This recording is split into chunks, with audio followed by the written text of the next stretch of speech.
Ayan oh, yung spinach sa alokbati. Nasa paligid mo lang yan mga idol.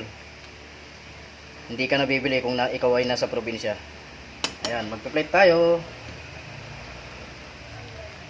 Mga kalakay, magpi-plate tayo ng ating, ayan, ginisang mais, mga spinach. Paborito ko tong spinach mga idol, mga kalakay. Yun, sarap pumikot ng mainit na sabaw ng isang mais mga idol, mga kalakay.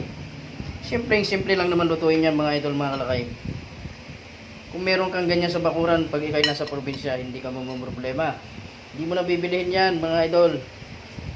Nasa paligid mo lang yan, pipitasin mo na lang. Ayan, salamat sa inyong panonood sa aking video. Tuloy-tuloy lang po tayo mga idol. Marami pa tayong